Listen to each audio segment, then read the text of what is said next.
Famille, partagez cette vidéo au maximum. Ils détestent les dirigeants maliens parce qu'ils ne veulent pas entendre ces vérités. Écoutez attentivement le discours d'Abdoulaye Diop prononcé il y a seulement 30 minutes. Je ne veux pas aller dans mille chemins.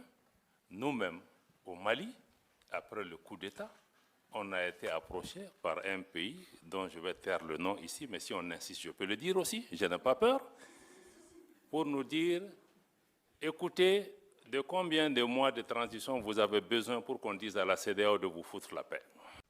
Avez-vous suivi? Selon vous, c'est qui? Non, continuons, c'est très intéressant. Contre une orientation qu'on nous voulait, qu'on n'a pas voulu prise, qu'on n'a pas voulu prendre, jusqu'à présent, on est en train de payer le prix. L'Afrique a délégué sa responsabilité aux Nations Unies, qui a des limites institutionnelles pour nous aider. Et on n'est pas venu. Comment vous pensez que les populations maliennes, 10 ans, ont été tuées, massacrées par dizaines, par centaines, par milliers? On ne voit personne. Et subitement, il y a un chef d'État qui est entre les mains des gens, on trouve les moyens. La vie humaine, c'est quoi? Ça aussi, on peut se poser ce type de questions, quelle que soit l'importance d'un chef d'État. Est-ce que ces populations qui ont été tuées méritaient d'être tuées ou leur vie humaine ne vaut rien? Et ça, on voit ça aujourd'hui encore. La vie humaine en Ukraine n'est pas la vie humaine au Sahel. Là encore, je vais mettre en cause nos amis de l'Union européenne, tes anciens amis, où quand on se battait, on a négocié, vous et moi, avec d'autres de vos collègues pendant des années au Sahel. Il y avait la mission européenne de formation, il y avait ECAP, il y avait des militaires européens. On dit, aidez-nous, ils étaient en train de former nos gens, ils investissent des centaines de millions d'euros.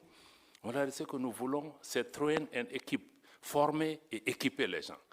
Mais les militaires maliens qui étaient engagés dans les formations européennes devaient amener leurs propres munitions. Et on nous a toujours dit que l'Union européenne ne donne pas d'armes létales. Et ce qu'on donne en Ukraine, ce n'est pas des armes létales? Est-ce que la vie d'un Ukrainien vaut mieux que la vie d'un Sahélien? 2 poids, 2 mesures. Subitement, il y a la guerre en Ukraine, subitement, les armes létales sont autorisées.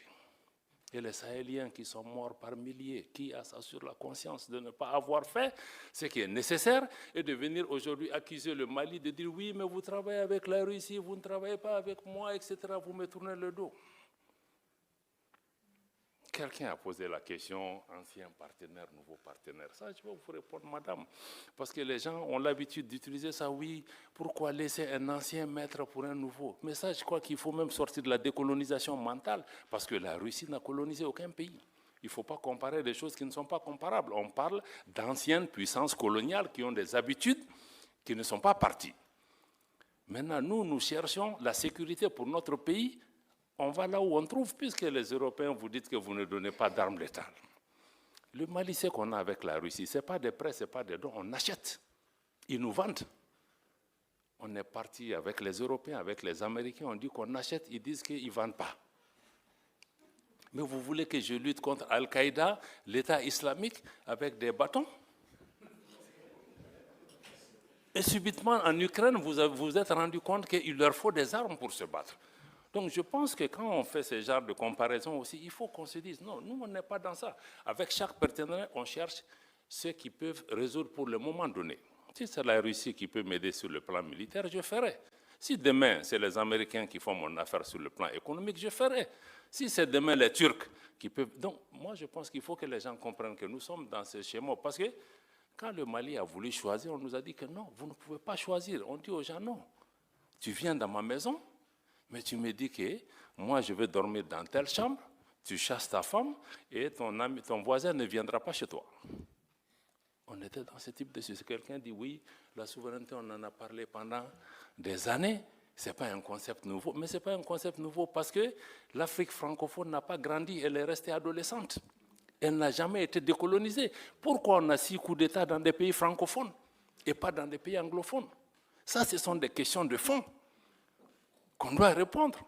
C'est pourquoi nos pays en sont. C'est une honte pour nous que 60 ans après les indépendances, on parle même de souveraineté. Parce qu'on ne l'a pas. Ni monétaire, ni économique, ni politique. Donc je crois que ça, il faut vraiment intégrer ces éléments dans l'élément. Je crois que tu as parlé aussi de crédibilité, c'est ça. Quand on dit au pays démocratie, ceci, mais nous voulons tous la démocratie. Le Mali a été un modèle de démocratie avant de tomber là où nous sommes tombés. Mais il faut aussi regarder les choses dans l'ordre.